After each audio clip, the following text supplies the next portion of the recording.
Assalamualaikum warahmatullahi wabarakatuh. Bertemu kembali dengan saya Erwili Budiarjo, guru mapel PPKN kelas 8 dan kelas 9 MTS Maharif Nusa Tubasen. Kali ini, dalam kesempatan ini, saya akan membahas tentang memaknai peraturan perundang-undangan, yaitu kelas 8 semester 1 di bab 3 ya. Bab 3 itu berisi tentang memaknai peraturan perundang-undangan dengan subnya pengertian peraturan perundang-undangan nasional. Jadi peraturan perundang-undangan nasional itu merupakan suatu tatanan atau landasan hukum bagi bermasyarakat dan bernegara, tentu saja bagi seluruh warga negara Indonesia. Negara Indonesia adalah negara hukum sebagaimana dinyatakan dalam Undang-Undang Negara Republik Indonesia tahun 1945. Pasal 1 ayat 3, pasal 1, diingat-ingat, pasal 1 ayat 3 yang berbunyi seperti ini: negara Indonesia adalah negara hukum. Hal ini mengandung arti bahwa kehidupan masyarakat berbangsa dan bernegara harus didasarkan pada hukum yang berlaku. Hukum dijadikan panglima, segala sesuatu itu harus berdasarkan pada hukum. Sebagai negara hukum, segala aspek kehidupan dalam bidang kemasyarakatan, kebangsaan, dan kenegaraan termasuk pemerintahan harus berdasarkan kepada hukum.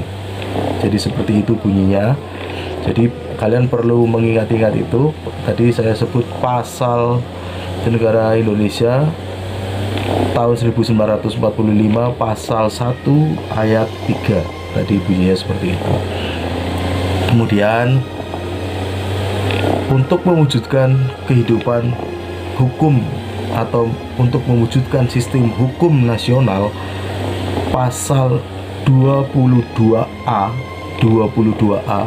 Undang-Undang Dasar Negara Republik Indonesia tahun 1945 menegaskan bahwa ketentuan lebih lanjut tentang tata cara pembentukan undang-undang diatur dengan undang-undang. Untuk menjabarkan ketentuan pasal 22A tersebut ditetapkan Undang-Undang Nomor 12 Tahun 2011 dengan pembentukan peraturan perundang-undangan. Namun, materi undang-undang tidak hanya mengatur tentang undang-undang saja, tetapi memuat juga peraturan perundang-undangan lain yang berlaku. Jadi seperti itu ya. Yang berlaku juga disepakati bersama oleh Negara Kesatuan Republik Indonesia. Kemudian peraturan perundang-undangan menurut Undang-Undang Nomor 12 Tahun 2011 memiliki pengertian peraturan tertulis yang memuat norma hukum yang mengikat secara hukum dan dibentuk dan ditetapkan oleh lembaga atau pejabat yang berwenang. Jadi yang berwenang memberikan wewenang dan ketetapan ya. Hukum memiliki bentuk hukum baik yang tertulis maupun tidak tertulis. Ada hukum tertulis, ada tertulis dan tidak tertulis.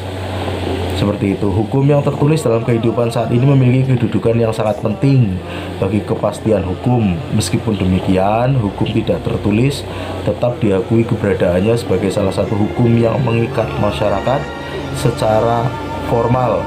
Kalian sudah mengenal berbagai macam bentuk peraturan perundang-undangan di sekitar kalian, misalnya tata tertib sekolah. Di sekolah itu ada tata tertib ya, itu merupakan undang-undang. Kemudian ada peraturan di lingkungan rumah tangga, peraturan daerah, peraturan pemerintah, undang-undang, dan lain sebagainya. Jadi seperti itu. Kemudian pada saat ini negara Republik Indonesia telah memasuki ranah yang lebih hebat mengenai hukum atau perundang-undangan nasional. Ini dikarenakan peraturan-peraturan yang mengikat itu telah disepakati bersama. Seperti yang kita tahu, pada saat ini negara Indonesia kemarin ada membahas tentang peraturan hukum yang mengulas tentang omnibus atau beberapa aturan kemudian disederhanakan dijadikan satu. Itu ada omnibus law, itu ada kelebihan dan kekurangan, tapi juga di satu sisi masih dibahas apa baik dan buruknya dan bagaimana itu bisa ditetapkan di negara Kesatuan Republik Indonesia.